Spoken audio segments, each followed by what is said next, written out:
Hello and welcome to Community and Public Health. Today we're going to be talking about recovering the first chapter, which is really an introduction to community health and a little bit of community health history. I'd like you to take a moment to just review the chapter objectives. You should be familiar with all of these by the end of the lecture and the end of the week. This is the first chapter that we're covering this week. We will also be covering chapter 2. So in general, you should be able to define terms, briefly describe the 5 major determinants of health, explain differences between personal and community health activities, list and discuss the factors that influence a community's health, briefly relate the history of community and public health, including the recent US history of community and public health in the 20th and early 21st centuries, provide a brief overview of the current health status of Americans, describe the purpose of the Healthy People 2020 goals and objectives as they apply to the planning process of the health of Americans, and finally, describe the major community and public health problems facing the United States and the world today. So when we think about our most recent human history, a lot of progress has been made over the last 100 years, not only in terms of health, but also in life expectancy. That being said, there's still a lot of room for improvement, and we're going to talk about a few of those items today.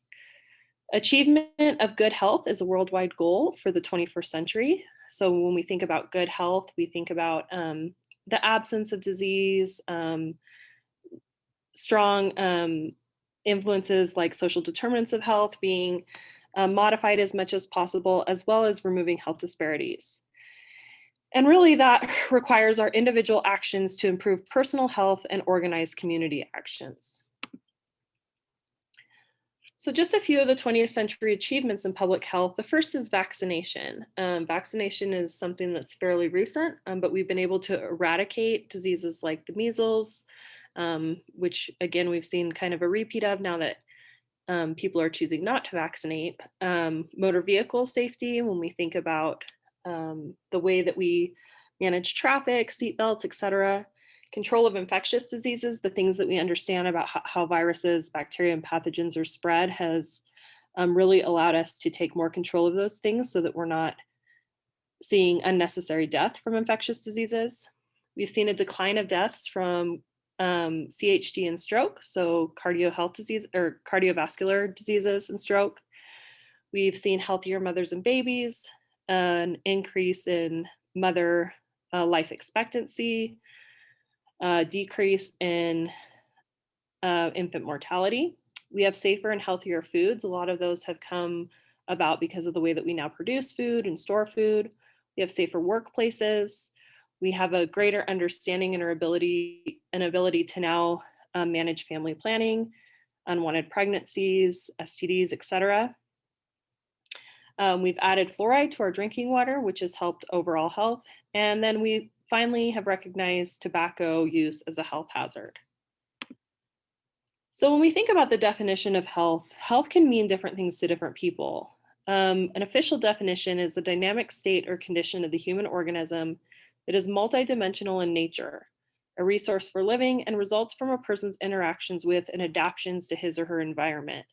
If you've taken some of the other health classes with me on campus, you know that we can talk about the different dimensions of health, different influences on health, and based on your own personal beliefs and values, your definition of health can kind of fluctuate with what you value most.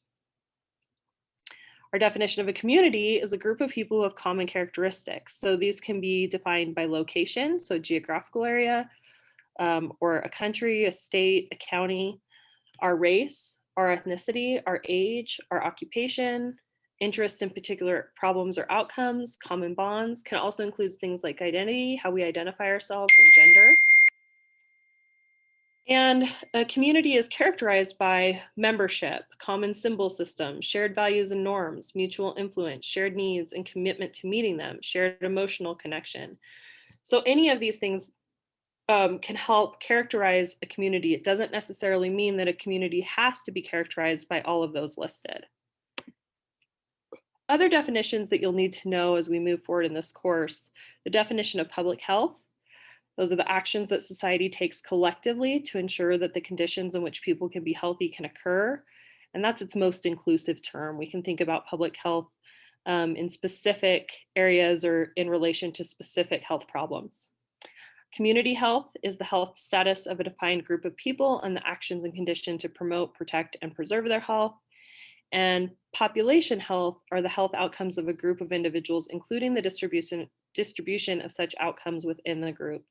And again, those things can again relate to community health or how we define ourselves within our community or our common characteristics. Another definition that's going to be important for this course is global health. So these are health problems, issues, and concerns that transcend national boundaries. So things that impact our whole globe. We can think about the most recent COVID-19 pandemic. Pandemic means that it's expanded beyond just one region. So that's something that impacted our whole entire global health. It can be influenced by circumstances or experiences in other countries. So for example, environmental health, which carries over across the national boundaries, can influence global health. And when we think about global health, it's best addressed by a cooperative actions and solutions. So that means that, multi-nations have to come together to decide what they need to do and how to find solutions to promote overall global health. So there's a difference between personal health activities and community/public health activities. Our personal health activities are the things that we do as individuals. So our individual actions and decision making that affect the health of an individual or his or her, their immediate family members or friends. So these are things like, do we choose to use substances? Do we exercise on a daily basis? Do we have good mental health? Are we mindful of our nutrition and diet? Community and public health activities are activities aimed at protecting or improving the health of a population or community. So these are things like maintaining birth and death records, keeping track of cause of death, how many people are alive, protecting food and water supply, passing laws and regulations that protect the health of the community, like for instance, a mask mandate when we think about COVID-19. There are many factors that affect the health of a community. So the first are our physical factors. So our physical factors are things like our physical environment, and our social and cultural factors are things that are influenced more by, people and the beliefs and values of the people around us. So overall, health is influenced by physical, social, and cultural factors. We're going to go into each one of those a little bit more in depth. And there's an interconnectedness of the determinants of health. So we can think about, gestational endowments, social circumstances, environmental conditions, behavioral choices, and medical care. All of those things can influence and are interconnected to how we determine how healthy an individual or a group of people are. So some of the physical factors that we're going to consider in this course are geography, where, your place, where you live, how that influences maybe how often we can be outdoors or what kind of outdoor recreation activities are available to us, our environment, air quality, things like that, community size, and industrial development. Is your community walkable, for instance? That can have an impact on how healthy people are or how active people are. Does your community have many green spaces? That can have an impact on how healthy or how active your community is. Some of the social and cultural factors that we're going to talk about are beliefs, traditions, and prejudices or biases. So these are things that are kind of ingrained. They might come from a family tradition, family cultural or heritage. They might come from religious beliefs. Our economy, that can be both our individual economy or our community's economy. Politics and the laws and regulations that are made by politicians and lawmakers, legislatures, et cetera. Again, religion, which also plays into our beliefs, traditions, and prejudices. Social norms, what's considered normal behavior for the way that you identify, and how does that impact our overall health? And then socioeconomic status. So how educated are you, and what kind of independence do you have financially?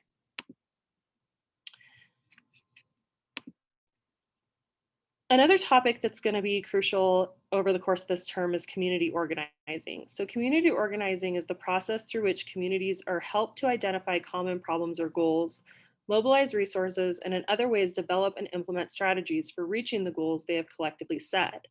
So again, this is a process. So the process starts with identifying our common problems or goals, determining which resources are available, to mobilize those resources, to implement strategies. Sometimes that can be led by a community leader or activist.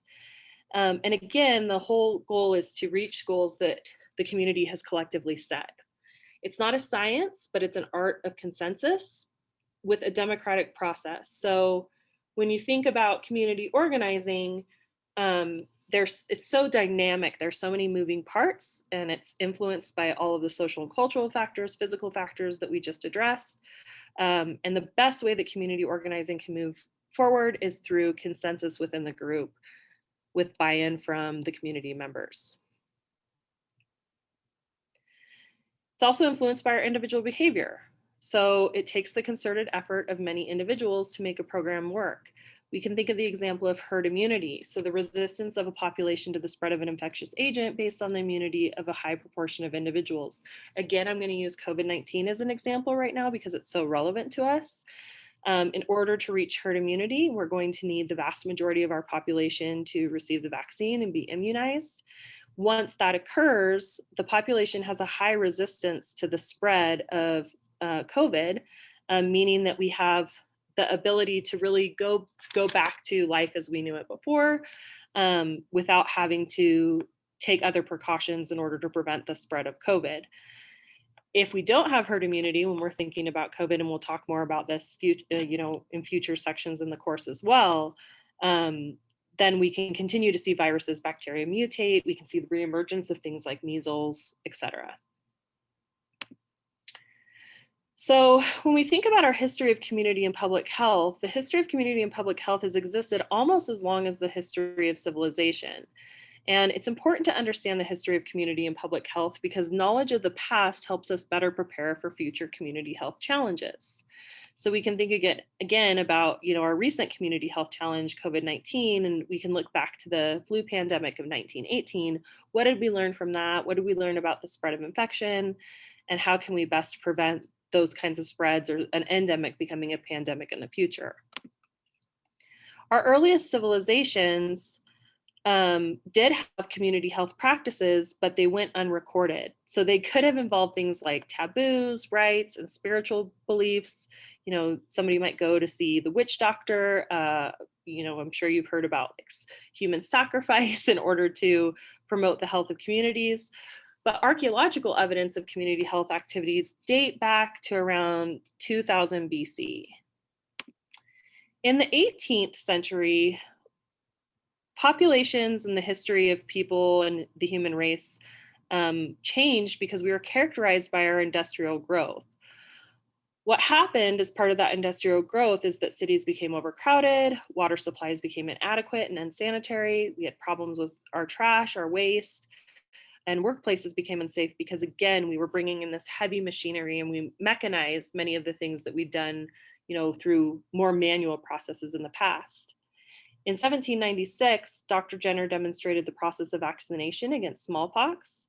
And our first census, like a public health census, was taken in 1790. So, within just the last couple hundred years, we've really started to recognize the ability to vaccinate. We've really understood the spread of infection through sanitation services, et cetera.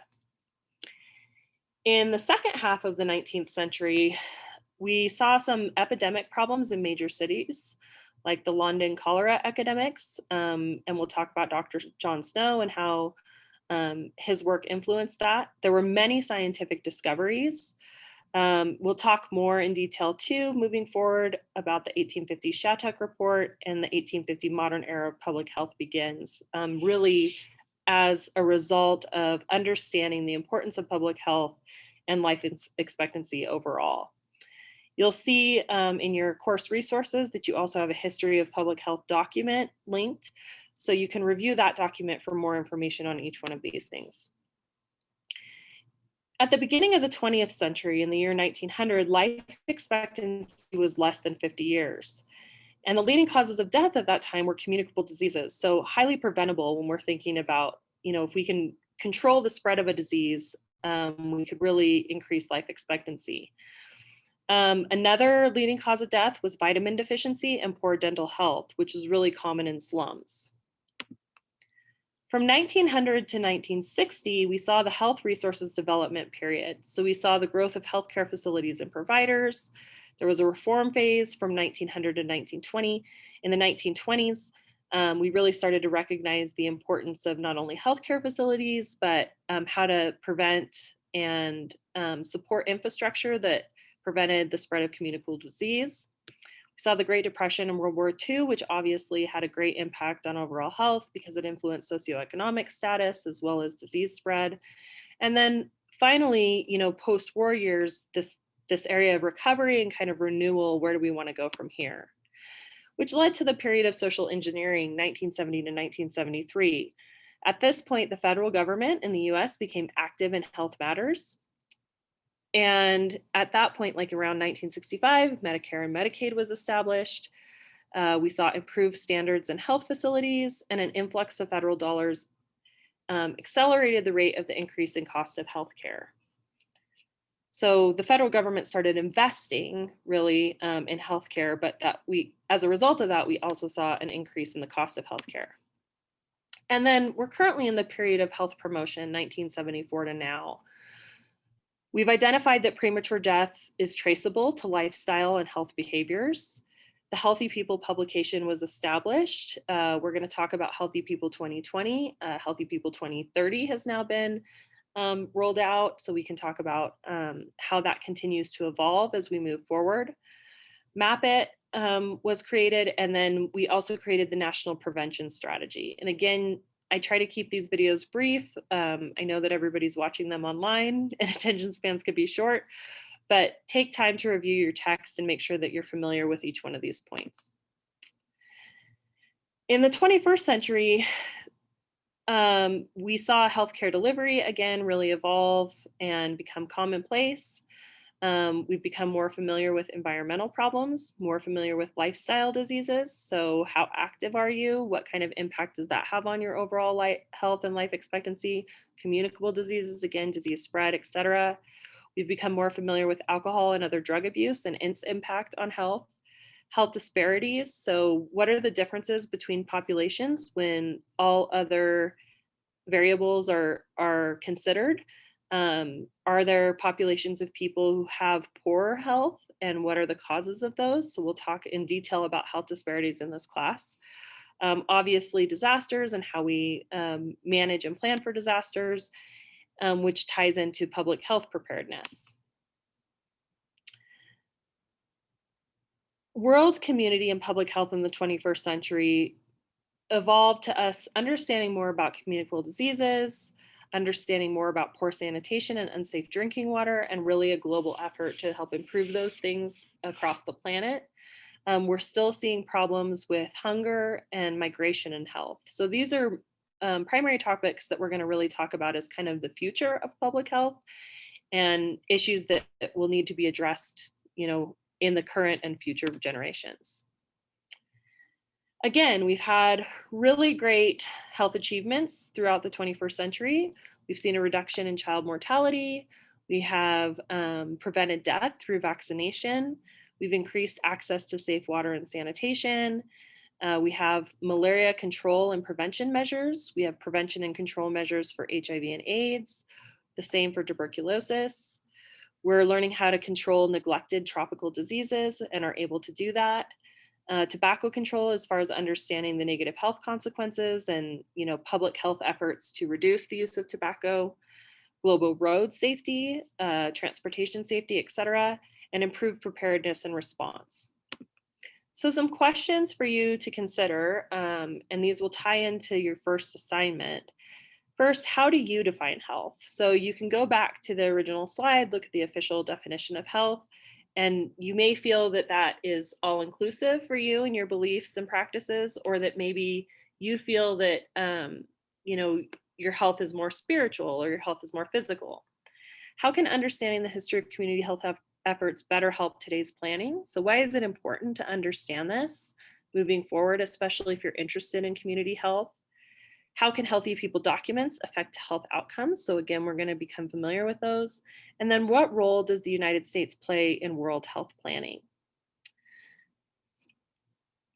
Again, review chapter 1 of your text. And when you are done with this lecture, go ahead and move forward to chapter 2.